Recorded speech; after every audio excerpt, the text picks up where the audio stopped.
Hey guys, Cooler Peon here. I'm starting a series of videos where I will be showcasing homebrew builds utilizing a variety of more niche or underrated uniques that I like. There's no hard limit on budget, but generally the core concept should work in the endgame on less than 5 divines and be able to do juice T16s and get all 4 void stones with modest investment. I'm going to avoid putting the word guide in the title because these really are more like showcases of what is possible in Path of Exile. And some of these builds, especially this first one, could be hard to replicate with fluctuating prices or a low supply of items.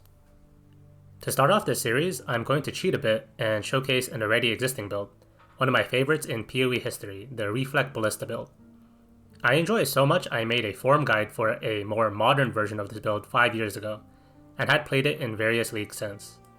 The concept was first shown in Path of Exile's Build of the Week series, way back in 2017, where Russell Hentz used a ranged attack totem, now known as a Ballista, to self-damage totems proccing a chieftain node to deal reflect damage. For the most part, the core interaction hasn't really changed. There are several other versions out there, like Joseph's Blast Rain version and Wolfio's Spell Totem version, but after several leagues of min-maxing this build, I believe I have the most value-efficient version using several new key uniques. Let me show you real quick how this build looks in a T16 map with minimal gear. I'll be using no helmet, 1 ring, a blue quiver, no 6 link, and a bunch of gear that I got for less than 25 chaos total. There is a lot of other tech that you can use for this build, but I just want to show what you can do with the most minimal amount of gear. And let's do it without my mercenary for now. Now let's model how much damage it's actually doing. Hopefully through the blinding light of the Galvanic Arrows, you can see that the totems are sucking up monsters and dealing damage around themselves. The damage comes not from a Chieftain Ascendancy node anymore, but from a modifier on the Torchoke Steps boots, which cause totems to reflect fire damage equal to their maximum life to nearby enemies when hit. Reflect damage is special in that it is directly not scalable. Increased fire damage, totem damage, or generic damage increase does not affect it. Despite being mentioned in that Build of the Week video, penetration doesn't affect it either. It doesn't register as a hit, and it can't apply ailments by itself. It's pure damage. So the only way we can scale it is through the initial effect, increasing either totem life for more base damage, attack speed for a higher proc rate, or debuffs on monsters like exposure and shock to increase the damage taken by enemies. I proc a hit on the totems by getting them to ignite an enemy using Eye of Innocence and getting a high chance to ignite roll on one of my flasks. I can get a very high ignite chance easily this way, which is one of the reasons I use a Pathfinder for this build. Since I want to be igniting as often as possible to proc the self hit, I link barrage support to Galvanic Arrows, which splits each burst into a projectile and a damaging cone. This in turn turns all my extra projectiles into 2 hits, doubling my damage. I also use a Sharktooth Arrow Quiver for its implicit life gain on hit, so the totems gain some life back on attacks. Otherwise, they just implode from the Eye of Innocence self-hit damage. The vacuuming effect is done through a combination of the reverse knockback from the Empire's Grasp gloves and the use of Blunderbore, which grants me the effects of the Brutal Shrine, giving 100% knockback chance. Older versions may have used the Siege Cluster Jewel for this, but Blunderbore is important for reasons I'll go over later in the video. My life pool is protected by both Energy Shield and Petrified Blood, keeping my ES and life topped up by using Pathfinder's Master Surgeon node and the Burden of Truth belt, which makes it so that damage taken is partially shared between my life and ES. The Burden of Truth also gives me Supreme Decadence, which makes it so that my life blasts heal both my life and Energy Shield at the same time. This is an extremely underrated and powerful defensive belt for Pathfinders, massively increasing my sustain against small hits and damage over time, while also giving me a bit of ES to increase max hit mitigation. For a great boost to single target damage, I use Stormblast Mines for their auras that make enemies take increased damage near them.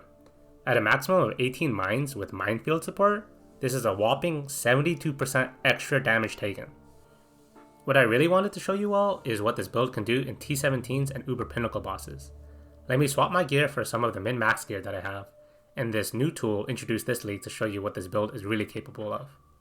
It is extremely important for me to note right now that this is a build showcase, not a guide for a build that I would recommend to everyone, for the sole reason that the most important piece of equipment on this character is a Forbidden Shako with a high level Ballista Totem support.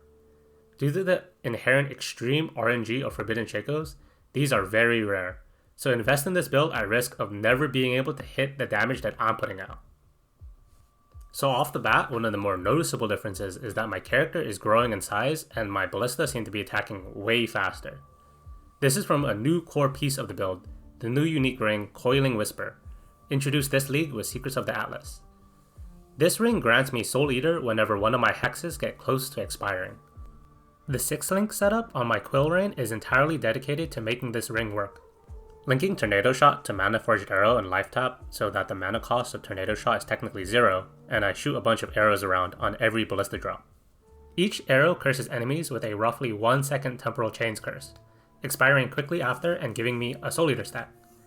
I use Temporal Chains because it has the lowest duration of all the hexes. At maximum stacks, this grants me an insane 225% extra attack speed. I know that this is an incredibly powerful new unique that is likely to be changed or have its drop rate nerfed in the future. So I do want to acknowledge that this build has been uber Pinnacle viable using a variety of other setups before, and I'll go over them later in the video. A Caspero Elegant Hubris gives me access to Supreme Grandstanding, which makes it so that I can equip anything at the cost of giving up inherent bonuses from stats. This is an important threefold piece. Supreme Grandstanding allows me to equip Blunderbore, ignoring its behemoth strength stat requirement. It also makes it so we can replace all strength nodes with Totem Life tattoos, getting a total of 100% increased Totem Life with 0 real drawbacks. Totem Life is one of my most important scalable stats, which is why I use the highest level Ballista Totem support that I can find on a Forbidden Shako. Any increased Totem Life is basically a more multiplier for damage. Lastly, using Storm Shroud and specific Elegant Hubris rolls, I can easily hit Elemental Ailment immunity for a Jewel Socket and 1 passive point. The reason I dedicate my entire body slot and a Timeless Jewel for unconditional knockback, as opposed to using something like the Siege, is that it maintains my ability to chain. Using the Hateful Accuser ring gives me Penance Mark, a curse which spawns more enemies to hit and chain to. Splitting up Galvanic Arrow into its arrow and cone using barrage support gives me 2 hits for every 1 projectile, and then with Awakened Chain support, that projectile can hit 3 more enemies, for 5 hits per projectile. Add 10 projectiles with my Corrupted Quill Rain, my Quiver, and Rain of Splinters. For every 1 attack, I am hitting 50 times. Reminder that the damage is Totem Life times number of totems times number of hits times attack speed. With a level 35 Ballista Totem and 50 hits boosted by Soul Eater stacks and using a Quill Rain, this can easily hit tens of millions of damage. I start as a ranger on the bottom right side of the tree. My ascendancy is Pathfinder entirely for the flask nodes. I really want my Ignite Flask to be up at all times, so I use Nature's Adrenaline and Master Alchemist to make sure I have 100% uptime. I covered the effectiveness of Master Surgeon with the Burden of Truth, but I also want to note that it is incredibly hard to get sustain anywhere else. I am a life-based character with mostly armor equipment, so I don't use evasion, I don't do any damage, nor does my totem for leech purposes. I use a bow, so getting block while possible requires a ton of investment, and I don't have access to good regeneration like the Inquisitor does. This is one of the major reasons I use Pathfinder over an ascendancy like Elementalist, which can more easily solve Ignite chance. This does mean you have to press a button every couple of seconds. If you aren't doing particularly difficult content, you can use a Divine Flask instead of an Eternal Flask, so you don't have to press buttons as often. Nature's Boon is great for all sorts of stats. I get stun immunity, more elemental resistance, and increased armor off my utility flask modifiers. As for the tree itself, I mostly path right to spell suppression and life nodes. I pick up a little ignite chance for attacks here, since my flask and Eye of Innocence together get me to 69% and I can't use a flammability curse for the rest, since my ring makes curses useless. I need to be able to apply 2 curses, Temp Chains and Penance Mark, so an extra curse implicit on my Eye of Innocence is very important. If none are available, I'd have to waste 4 passive points to get to Watchtowers for the extra totem, and anoint Whispers of Doom instead. While totem damage doesn't contribute to my actual damage, some amount of damage is necessary to actually ignite enemies. On high damage reduction enemies or rares with fire or lightning resistance mods, my damage can get so low it rolls to 0 and I don't ignite at all. I take the relevant ballista nodes that give me either totem life, attack speed, or extra totems. Here, here, and here. I really only need the shock avoidance node off Elegant Hubris, but getting any usable node on Revelry is quite nice because it'll allow me to use the Mana Mastery for extra mana reservation efficiency. I path all along the left side to more life, and very importantly, Resolute Technique, so I'm not just missing the majority of my attacks. I slot in a Totem Cluster basically just for Sleepless Sentries, giving me permanent onslaught. A Watcher's Eye here mostly for the minus cost while using Clarity, so I can more consistently drop all 8 totems. An Abyss Jewel with Taunt and Armor for some survivability, and then I cap it off at the end with Ancestral Bond, some Aura Reservation efficiency, and more life.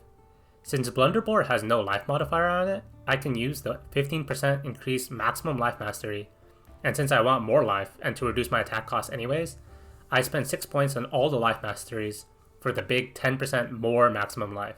The last masteries are the Totem Mastery for reduced hit damage taken and this Rune Graft for extra armor and ES, since I don't use stat at all. I think one of my favorite parts of this build is that while it has a ton of moving pieces, it's also highly adjustable and can make use of all sorts of different uniques. The defensive layers are pretty simple, just life, spell suppression, armor, and a life flask. I can change all sorts of things depending on what content I'm doing. For juiced mapping, I can drop some damage and pick up endurance charge generation off Inexorable. If my computer can't handle the attack speed of Soul Eater stacks or the ring gets the nerf hammer, I can drop it and pick up something like Stormfire to abuse elemental equilibrium and unlock use of powerful curses like Flammability. I can completely drop the knockback interaction and get different gloves and a different chest for dedicated bossing. Mage Blood, while it's super expensive obviously, completely opens up every ascendancy option. Understanding the mechanical foundation reveals all sorts of different paths for the build. And if any of you want to try these uniques out, I highly recommend experimenting yourself. Another really big benefit of playing with weird off-meta uniques is that you can get incredible double corrupted implicits for very cheap. My amulet, chest, and bow all cost under a divine. Since we use a bunch of corrupted uniques and need so many off-color sockets, you can usually just use a tainted chromatic to hit the colors on your bow and chest. I recommend watching a video on how to use the Path of Building function to search for relevant timeless jewels. Good nodes can be a huge boost to the build, and because Supreme Grandstanding is relatively niche, you can get Caspero Elegant Hubris jewels for relatively cheap. I personally searched for shock avoidance, chaos resistance, and increased armor, though I also spec'd into fire resistance on my tree since it was available. For mercenaries of Trathis League, we also have access to an entire aura bot for us to abuse. I haven't really gone too deep into optimizing my mercenary, but a really strong item here is Archon's Tool, which makes it so my mercs skitterbots scorch on top of applying shock and chill at increased effect. As I stated before, it is really important to squeeze as much as we can out of the few ways we can increase damage, and debuffs on enemies is a big one. Highwayman removes charges from enemies for us, making endurance charge map mods much less problematic for our weak initial hits. I have Ele Avoidance on the boots so that my merc doesn't die from the huge scorch and shock that is reflected back at it from the belt. This merc in particular is very good at applying fire exposure from these gloves, since the traps cover so much of the screen. Trathan Agility is a really nice aura to have, granting me action speed to move faster, and I think action speed for my totems as well, so they attack faster too. This is far from how optimized a mercenary can be, but I also didn't want this video to be too much about a mercenary carrying my build's damage. So yeah, thanks for watching. I really appreciate all the discussion over my showcase of the Bear's Anguish build in Path of Exile 2, and I'm looking forward to making more videos about interesting builds in both games. So stay sane, Exiles.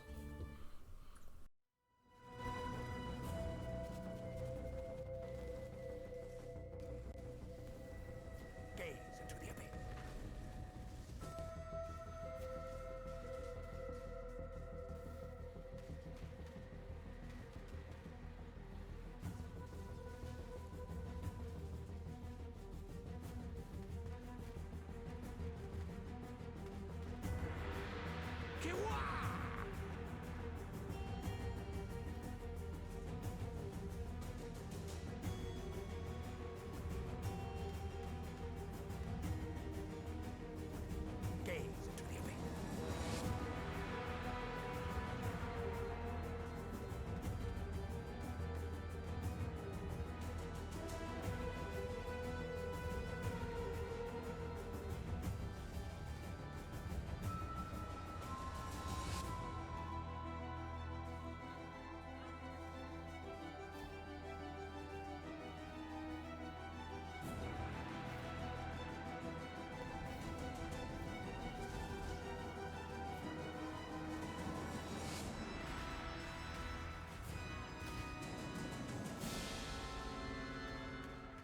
gaze into the abyss.